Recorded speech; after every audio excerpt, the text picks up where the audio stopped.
Good evening, everyone. Welcome to Unapologetic Tea Time with your host, PG.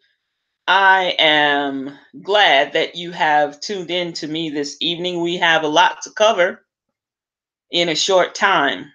I hope that you're all doing well and that all of you who have joined me, obviously, you survived yesterday's midterm elections. Well, with that being said, let's get right into the show today because, again, I have a lot to cover.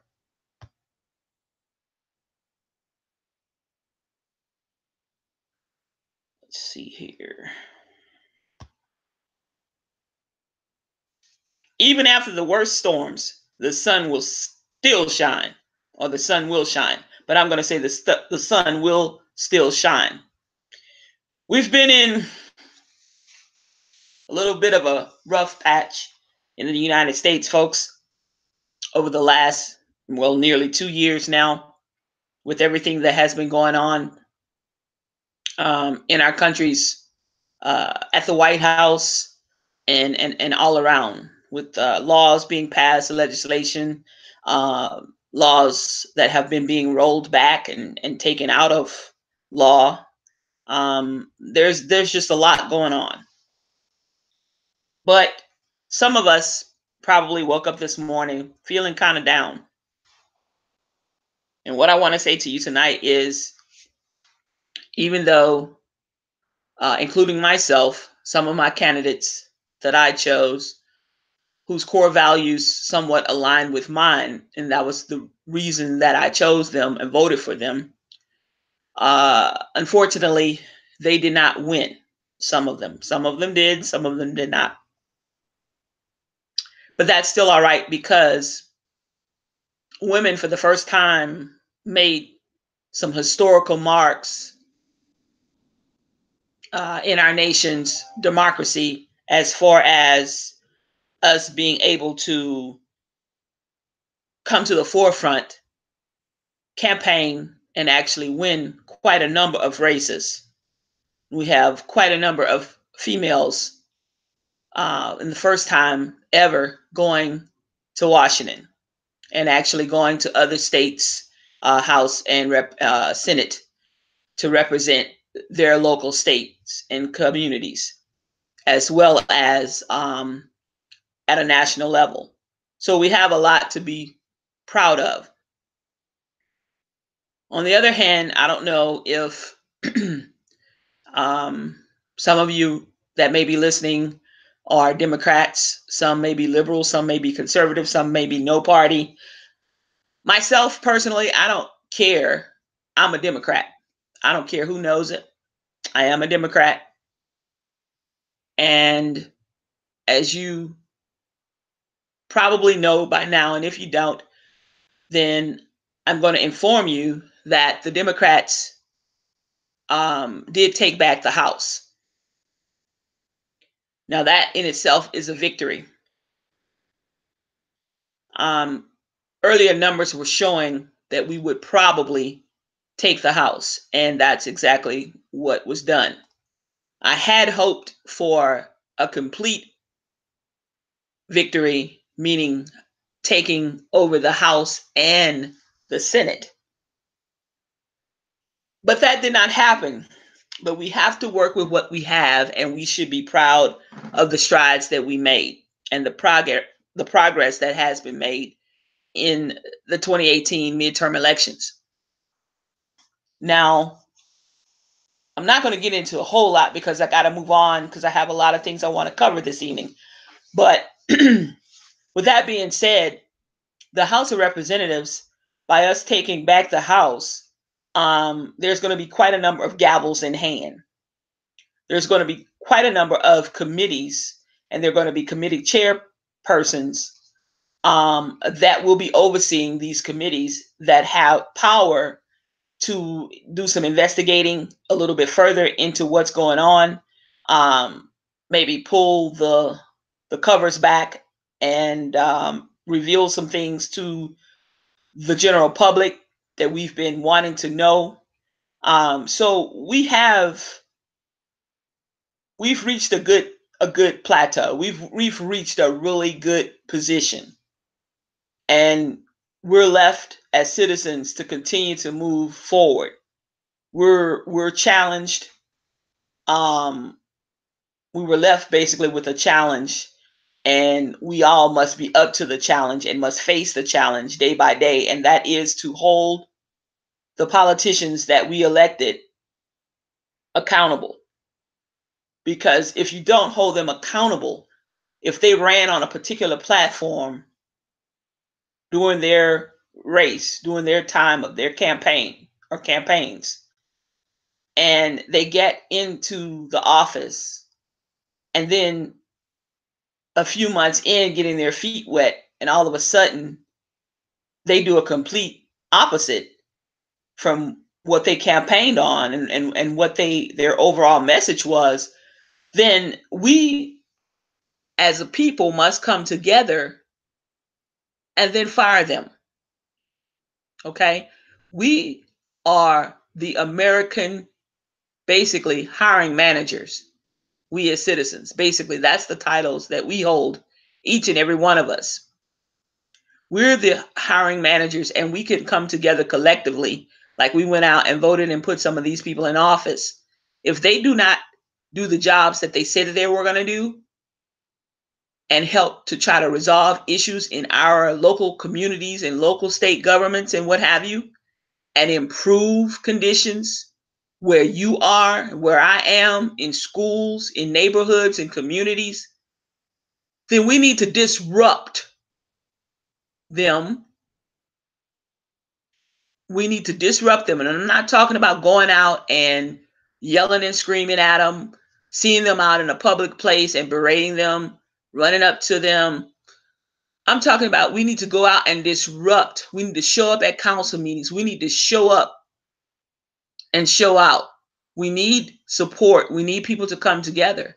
We have to hold them accountable, because at the end of the day, when they solicited for your vote and my vote, and we took them at their word or at face value, then they must continue to uphold that. And if they do not, in the real world, if you don't do your job, you that are listening who have jobs, and you don't do your job effectively and correctly, then you know that you get fired. You may be able to get around it for a little while, but sooner or later, your boss, your boss's boss, and your boss's boss's boss, somebody's going to recognize, somebody's going to rat you out or whatever, or they're going to be keeping an eye on you. And then you're out the door.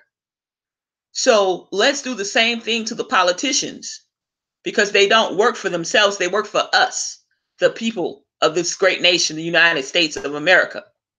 They work for us. So from this day forward, going into 2019, we need to hold them accountable.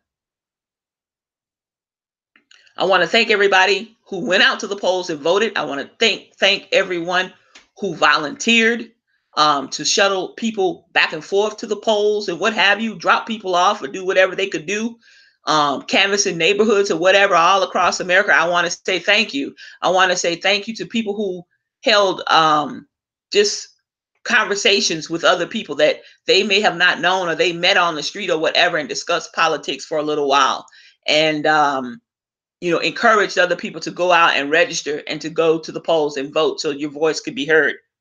Thank you for that. We each need to pat ourselves on the back, because our democracy has been being challenged, and we can't have that. This nation, our nation, depends on, we are a democracy. This is not a dictatorship. It will never be a dictatorship. We have to protect that. Moving right along, I'd like to say that there were quite a number of glitches across the United States that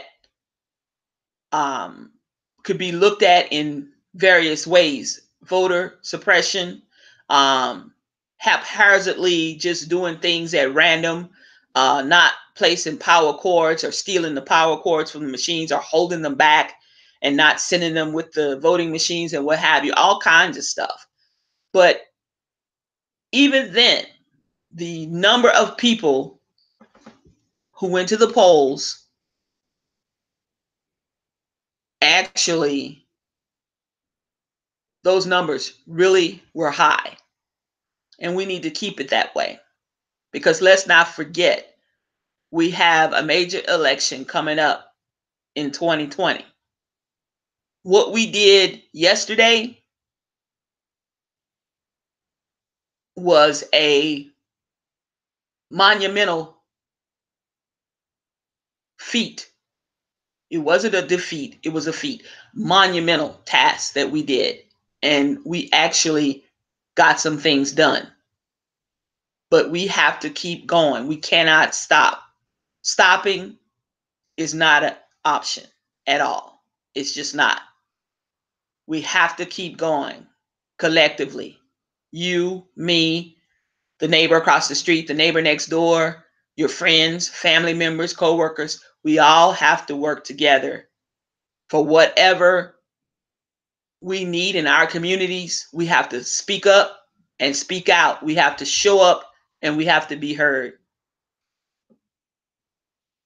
Now, there's something that I want to talk about right quick that I kind of thought about this year. This year alone, I personally know two people who were here for a number of years on green cards. I know some others, but I'm going to talk about right now on the next minute or two, the two folks that finally declared citizenship with the United States. One came from, that I know personally, came from Bulgaria. They've been in this country, I think, about 7 years, 8 years maybe. The other one came from Guatemala. He's been here, I think, maybe 15 years. But I say that to say this. It doesn't take, we live here, the people that were born here in the United States and raised in the United States and haven't defected from this country, we know what it's like to be a United States citizen. And I'm not trying to step on anyone's toes. I'm not trying to sound cynical or anything of that nature. I'm not trying to hurt anyone's feelings or anything. But hear me out. If your country was so good, why did you leave? Okay? If it was so good to you and you could do what you could do over here, why did you leave your country? I don't understand. Somebody help me understand this. Evidently, the grass looked greener on the other side to you, and you chose the US instead of your country. And that's a big ass decision to leave your native country that you were born in and raised in and walk away from it. It must have been pretty shitty. Or like the Cheeto person in the White House says, a shithole country, maybe? Maybe not. I don't know. But you left your country and you came here and you've been here. You haven't even been back to your country. You love it here. You have got married. You had children and all that here. You're working. You're doing your thing. Now, these two people declared citizenship. I talked to someone the other day and they said, oh, yeah, I had a green card. And they're talking about politics and we're talking, and I really, really respect them. I love them as a friend. They're good, really good-hearted people, good people. And I'm going to still love them tomorrow. But I want you people to understand, you guys to understand here. I want y'all to understand something. When you leave your country, if it was so good, you wouldn't have left. Okay? Because let me tell you, I ain't going no damn where. I have been all over the world, just about. Okay? I've spent 20 some days abroad. I've spent, here and there. And I'm not just talking a cruise. I'm talking literally flying and landing and doing the damn thing. Okay? But I ain't going no damn way. I have not, in all the countries that I have visited, from Germany, France, Italy, I ain't going nowhere. Ain't nothing like the United States of America. I love Canada. I really do. But I ain't leaving the US to go live in Canada unless it gets so damn bad or something seriously wrong. And then I take my chances and run to the hills somewhere and live on the side of a mountain or something, or camp out somewhere. Cause I love the United States, okay? And this is not all I know. I've been many places, been to many countries. And while they're nice to visit and have lived there for several weeks and different things, and I still love the United States. It ain't nothing like it to me. But my thing is, why don't you declare citizenship here? You like our benefits that you get or that you could have received. You could get help, Medicare, perhaps some maybe some food stamps and different things. You get to reap those same benefits like we do. So I'm going to encourage people who have green cards that have been here a number of years, please declare citizenship, because you and I both know that you love this country. Now you've fallen in love with it, because if you didn't, you would have gone back to wherever you came from a long time ago. If you could go back, or if it was that good, you wouldn't be here. So you may as well declare citizenship and love our country like you loved your mother country, your land. That's all I'm going to say on that for the green card carriers. And there's nothing wrong with it, but it just kind of stuck in my mind. Why? What's up with that? I know it takes a few dollars, yeah, or whatever, but damn, you planning on just living here forever and not declaring citizenship? We can't go to your country and do that. Your country doesn't even want you back, more than likely. You probably, if you went back to live, you'd be so sad and mad because things you think it's nice in some other countries. Go live there and see how you like it. I'm just saying, this is my opinion. This is Unapologetic Tea Time with your host. That's me, PG. I'm going to say what the hell I want to say, when I want to say it, and how I want to say it. And if I offend you, I truly don't mean to. Turn the volume down or whatever. Doesn't matter. I'm still going to say what I want to say. Now, y'all, moving right along. Do y'all know that Thanksgiving is just around the corner? And with all the food recalls that have been popping up in the news lately, did you know that Duncan Hines cake mix people is recalling some damn cake mix? Don't y'all eat the damn cake mix. Y'all probably got some Duncan Hines in the cabinet right now when it was on sale with a coupon for 50 cents from Ingles and Kroger's and Winn-Dixie and Walmart and everywhere else. Lord, you can't even bake a goddamn box cake. I mean, I don't understand. After a while, y'all, we're going to have to go back to the old days and pull up all the damn shrubs out your fucking front yard and plant some goddamn vegetables or some seed or something. Because you can't eat the damn food. I don't understand. What in the hell is wrong with the damn cake mix, Lord? Y'all, what's wrong with the cake mix? Could somebody comment and tell me what's wrong with the goddamn cake mix? Because I love my ass some Duncan Hines, honey, in a pinch. Instead of getting that damn Swans cake flour and having to sift till my arms and shit get tired, my hands get tired. I would do a left hook on some Duncan Hines cake mix in a minute. You heard me? With some real butter. Look at here, and some eggs. Y'all ain't seen nothing. But I'm just saying, please go to the Food and Drug Administration.gov to the website. Y'all know the drill. I gave it out several weeks ago, that website.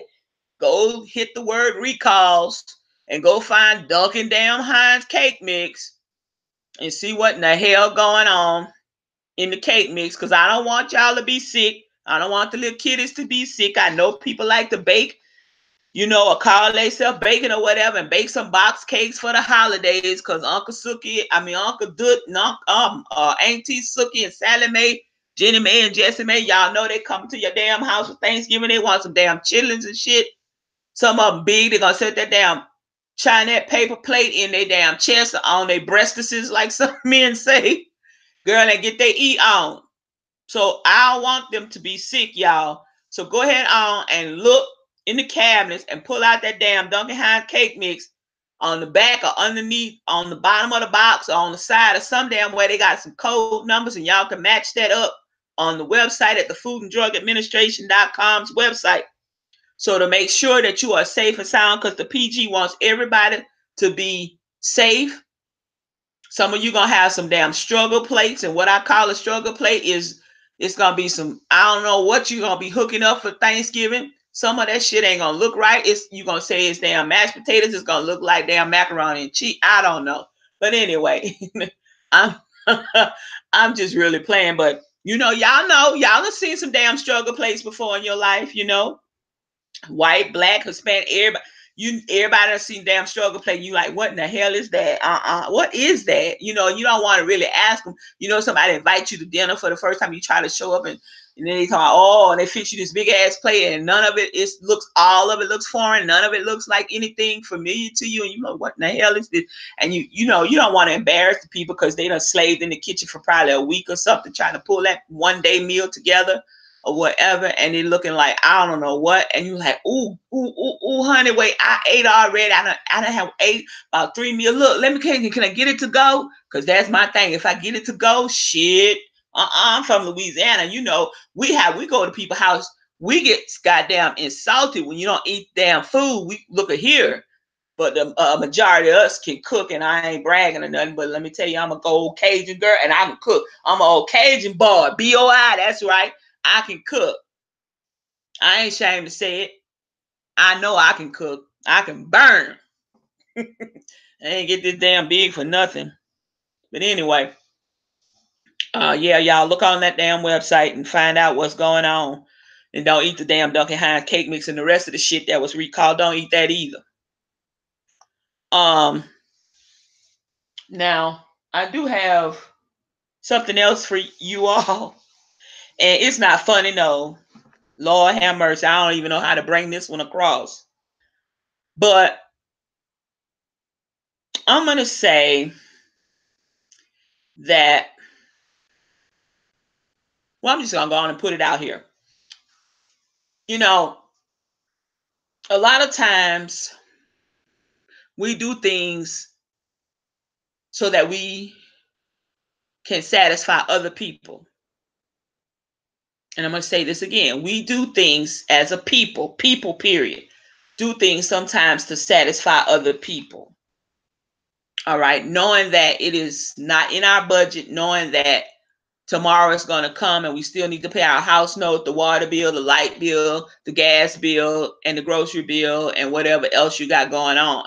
But we still try to do it anyway, knowing that something probably about to get cut off, about to get evicted or whatever. We're going to do it anyway. Y'all stop doing it. Stop. Just stop. Just stop. Pump your brakes. Now, what I want to bring across is I want to say get y'all some insurance. Y'all know what insurance is? Insurance.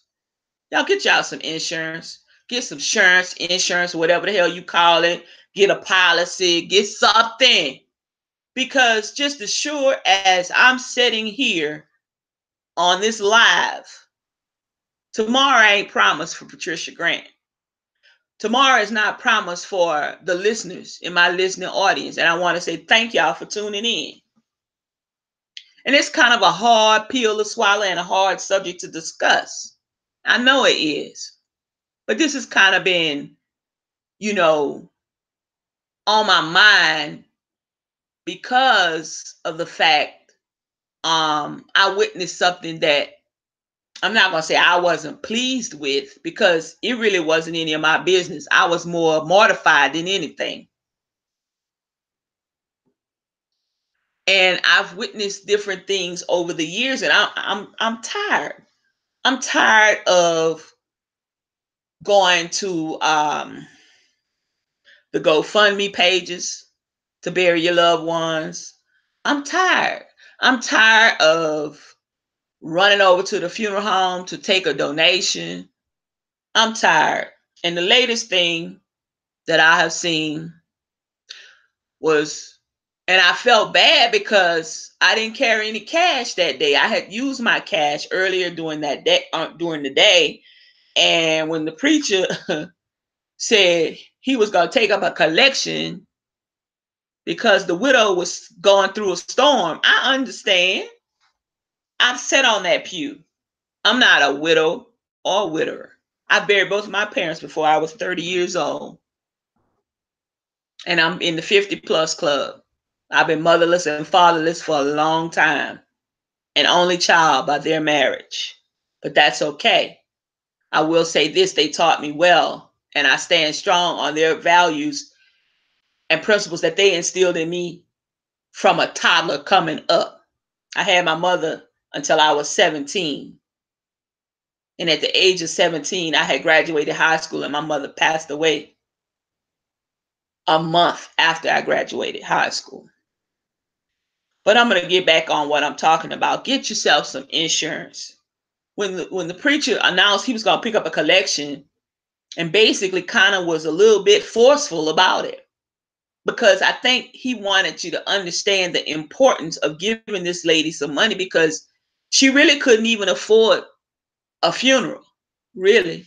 Me personally, I would have had some kind of gravesite or something, or I would have had to do a cremation, or I'd have had to do something private or whatever. Now, if anyone's listening to me and you ever in a bind, or you know someone that's in a real serious bind, I ain't talking about no bullshit, people. I'm talking about a serious bind. Can't bury their loved one, whatever. Every state, most states, I'm going to say every state, but most states, put it this way, because I don't know what's going on in all of the states unless I did all of the research. But I know where I am, and quite a number of other states have some type of help that they can assist. Now, you're not going to get this damn money in your hand. So I'm going to tell you right goddamn now, you ain't going to get it in your damn hand to do something else with, because they don't trust you. Because some people ain't going to do the right thing no matter what people try to assist them with. That's why if they ask me to do, I try to make a donation to the damn funeral home or something, or the crematorium or whatever, because some of y'all ass ain't going to do the right thing. Okay? Call your state defects, Department of Children and Family Services, or whatever you can call. They do have funding. I know that the state of Georgia has funding, but it's based on how much money they put into the general fund and how much is used out of that particular fund for that year. And once those monies that they appropriated for that is used up, they may not have any more. Now, they start out with 1,500 or 2,000 or whatever it is. It's no more than that. They may, towards the end of the year, the funds may have dwindled down to where they can give you 500, or they can only give you 900 or whatever, but it's better than nothing. The undertakers, or the mortuary, or the morticians, or the funeral home, or the fume home, or whatever y'all call it, if they are for the right thing, and if they are professional and not some damn fly-by-night bullshit organization, you have to, you could at least divulge to them that you only working with $500 or if that or whatever, you don't have no money. Okay. Now I'm gonna give you a suggestion right here. And this is just not coming from me, but this is coming from, experience and um, talking to a number of funeral directors and knowing, knowing a little bit of information here. A lot of times they say that families won't tell them. They said families will call them and have them come and get the body or do whatever, release the remains to them. And then they later find out they don't have any money. Now, you've tied up those people's gas and their man hours. The people that work at the place, they don't work for free. So if you know you can't, leave them at the morgue. Send them to the morgue. In the event you can't get any funds together, at least after a period of time, the state at that point will have you sign a waiver and take over, and they will basically probably more than likely cremate the person if you live in that type of state where cremation is allowed or whatever. And to my knowledge, most of the states allow this. There are what's called green burials and different things now where some states will allow green burial where you don't have to embalm, but you have to bury within 24 hours. Some religions, you have to bury within 24 hours or 48 hours or something like that. I know it's Muslims and different other things, but I say that to say this: at least you won't owe a bill.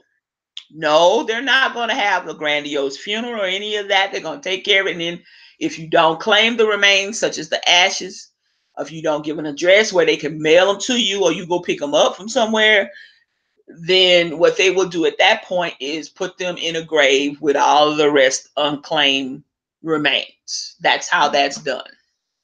I'm not telling you what someone told me. I'm telling you what I know because I was one time connected to services like that. So I didn't have to use that, but I was connected, running a mortuary. So anyway, moving right along, get yourself some insurance. Get something that is a burial insurance for $5,000 or $7,500, something like that. The average funeral these days costs about $9,000, $10,000. That's average. You can do something, have a dignified small little service or a simple service or simple something for about $7,500. It can, yes, it can be done. If need be, you can go order a casket from Costco's. They sell them online. Yeah, they do. But get some insurance, get a burial policy. Don't leave. And I'm not talking about insinuating circumstances such as the husband is ill and the wife is ill and, on dialysis and everything. When you are struck with a catastrophic injury or something catastrophic health wise, it ain't fucking cheap, y'all. It ain't cheap. You got medications. And then I'm going to stop this craziness right now. Let me back up. I don't know who told y'all or where the hell you get this bullshit from. I'm about to straighten this shit out right now for you. Everybody, listen to me, y'all. I know I'm raising my voice. I want y'all to listen. Everybody who done retired ain't getting the goddamn retirement check. You heard me? I'm going to say it one more time for you. Everybody who has retired ain't getting the damn retirement check. Some people worked at a place for 20 years, 30 years, and they had no such thing as retirement. Yeah, So just because you hear the word retirement does not mean just because they're retired, they're getting the damn retirement check. All right? Also, if you worked a menial job, and say you in your 70s or 80s and you worked a menial job and then you retired, okay? Some people at that age been retired for 25 years or more, 30 years. So how much damn money you think that they pulling in? Okay? Also, if you worked for a state or city government or the county or the feds, state government, city government, like, or the feds, you cannot draw retirement and Social Security most times. There are other instances where you can if you moved money into other things like IRAs and mutual funds and CDs, different. But the Social Security is a trip. All right, hear me out. So when this happens, and the one of the loved ones, say living in the house, say it's a husband and wife living in the house together, and one of them falls gravely ill before the other one, and they were only getting a little bit of money between the two of them and trying to run the house, and one of them can't hardly do for herself, and the other one can't do nothing for himself. How much money do you think they have? Sometimes they have to let a policy lapse. You know what I'm saying?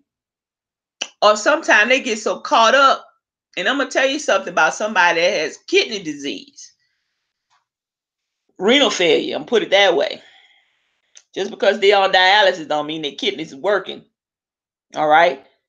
They have this brain fog because the toxins are so high in their system until they can't remember really well anymore.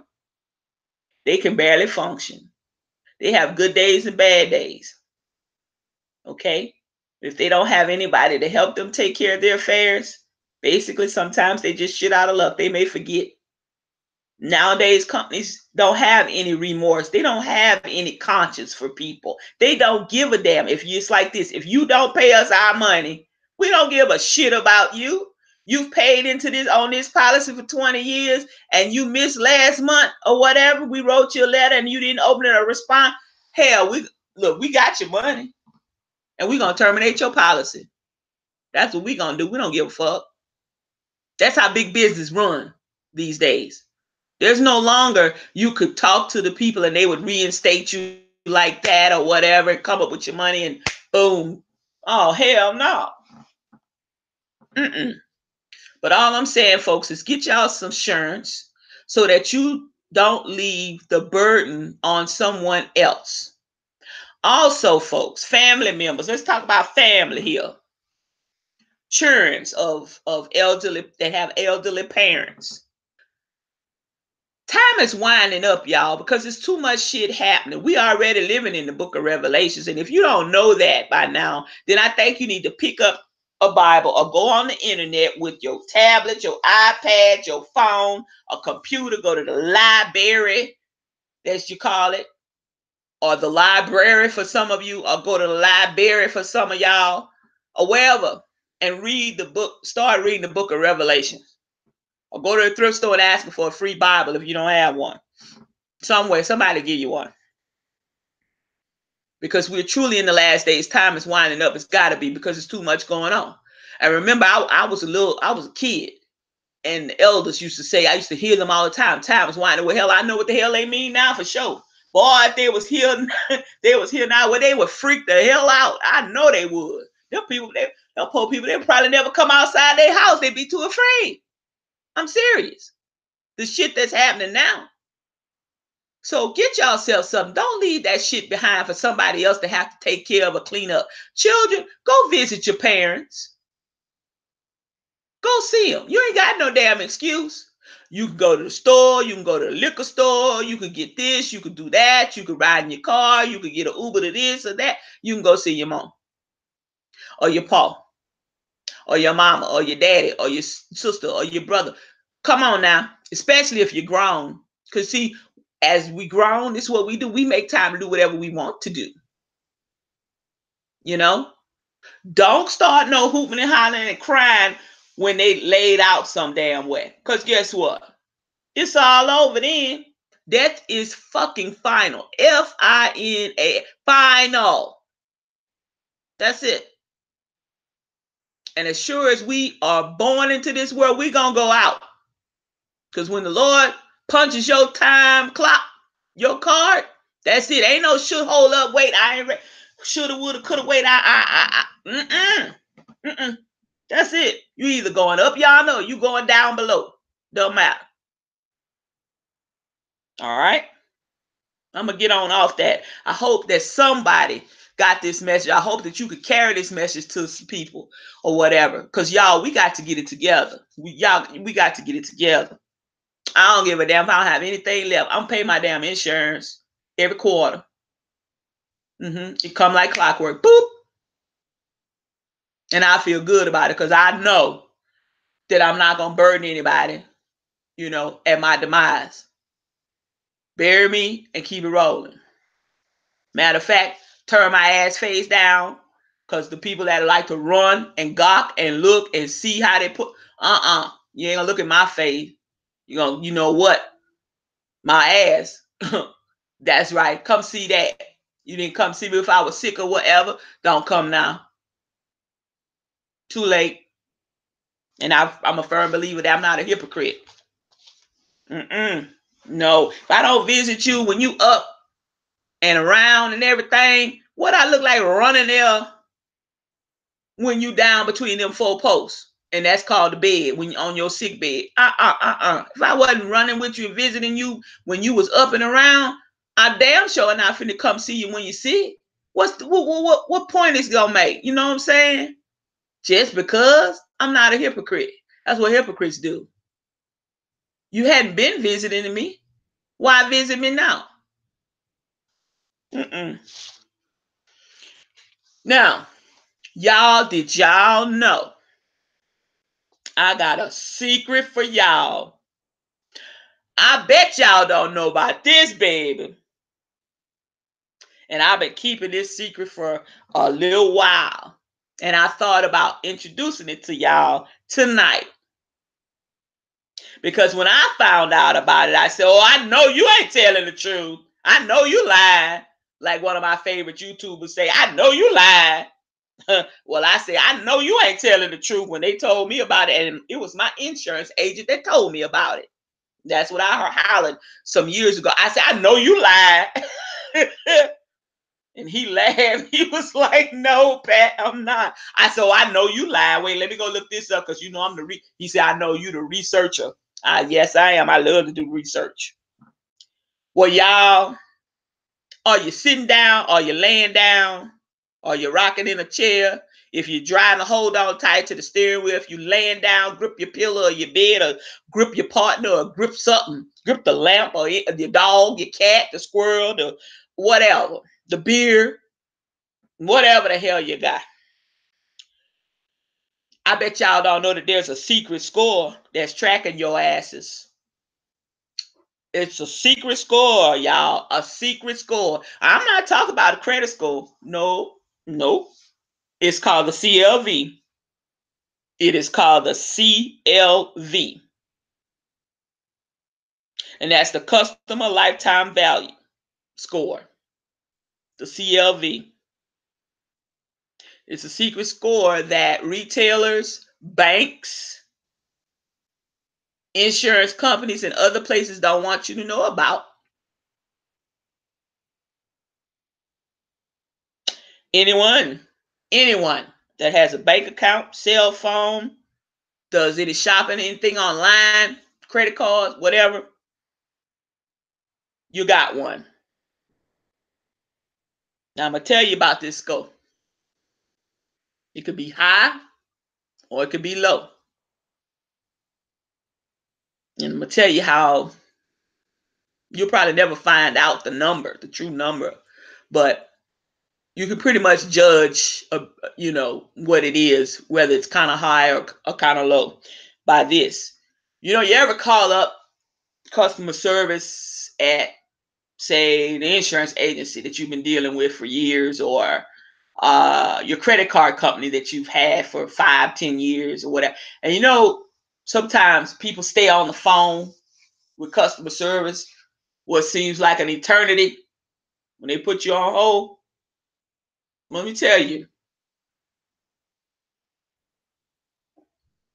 they have these analytical or analytics companies or firms that basically put all of these little bits and pieces together and basically form a score individually for every person that does any type of online transactions, whether it's banking, like I said, whether it's shopping, uh, credit, you go get a cell phone or whatever. Uh-huh. And when you stay on hold for such a long time, I'm going to tell you what that means right now. It means that your score is not too good. It's not too high. Okay? That's what it means. Also, that same score,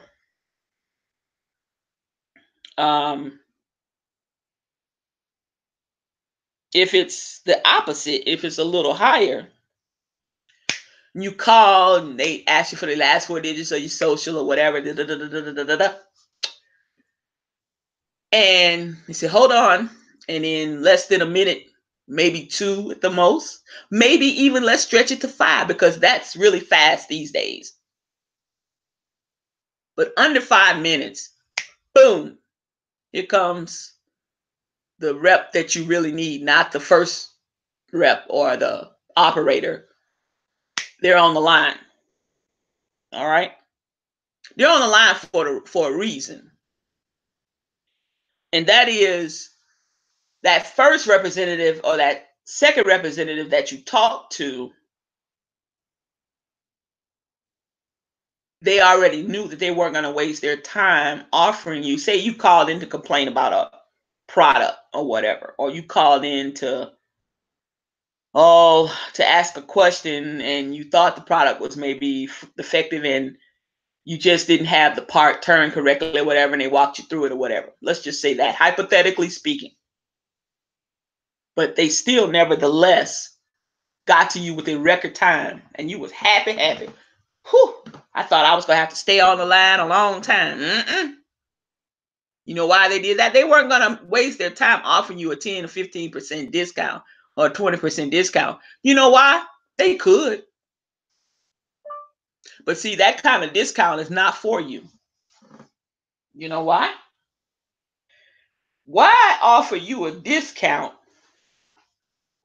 when we have tracked basically through that score? What that score tells us is this is a person that shops, that makes middle of the road purchases, some high and low dollar ticket items or what have you, or some middle of the road items, and they're going to buy anyway. We don't have to offer them a discount because they're going to buy it anyway. But we don't want to lose these type of people because they're going to come back. Amazon loves to use that score. Lowe's and Home Depot, Allstate Insurance, Sprint, AT&T, Verizon, T-Mobile, they use those analytical firms to compile the data to get those scores, and these firms sell your names and sell that type of information. I'm not talking about the whole personal kit and caboodle on you. I'm talking about your habits, your spending habits, your banking habits, your bouncing checks or your overdrafts or this or that or whatever. And then they turn that into the CLV score, which means the customer lifetime value score. So then they know exactly their target audiences. We will send coupons to these folks because when they come, they'll spend. But in order to get them to spend, we have to buy them first. See, that's why you get the $10 coupon off of 10, or you get the 20 off of 20 in the mail. and they don't mind sending it to you because they take a chance that if I send Miss Grant a 20 off of 20 or a 10 off of 10, she's going to spend 20 or 30 more dollars. But this is where I get their asses every time. You send me 10 off of 10? Because I ain't lie. Y'all start checking y'all mailboxes because, you know, it's holiday time. I just got some out my mailbox yesterday. A 10 off of 10 from Kohl's. I'm going to carry myself to Kohl's in the next couple of days, and I'm going to get me an item for $10 or maybe $10.49 or $10.99. Pay that 99 cents and roll on out. I'm not the one. See, I play the game. They make the rules, but they don't play by their own rules. See? I like to learn your rules that you made. And then I use y'all's rules I use their rules on them as a consumer. So it's not how you play, it's not how you play the game necessarily. It's how well you understand the rules of the game. You get it? Got it. Good. But it is called a CLV score, and that is a secret score, y'all, and it's the lifetime value score. I just wanted y'all to be mindful of that.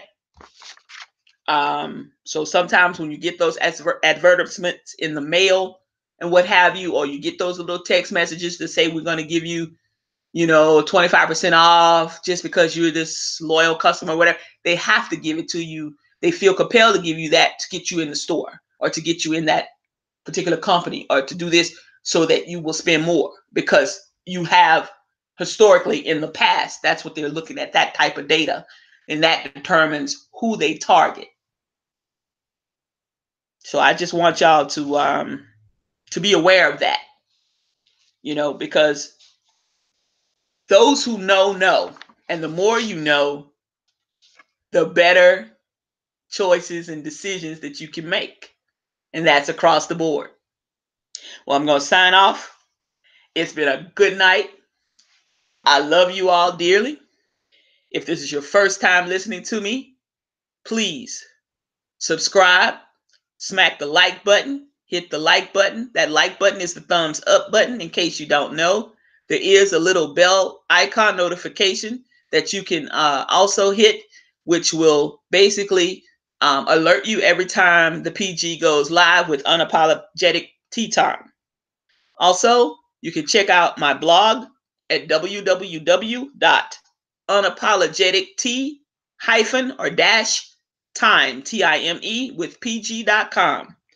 And there's going to be all types of tips and tricks and some show notes if there was notes from the show or links that I needed to have given you. Usually that posts automatically within 15 to 30 minutes at the close of the show. But it's been wonderful. I'm glad you stopped in to take a listen to me. I hope that I have been informative tonight. Hopefully I didn't step on anyone's toes, because certainly I didn't mean to. But this is Unapologetic Tea Time, so I'm not going to apologize. So don't ask me to.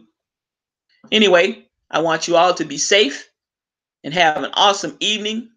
And just remember, even after the worst storms, the sun will shine again. Tomorrow is going to be a better day. I love you. Good night. Bye now.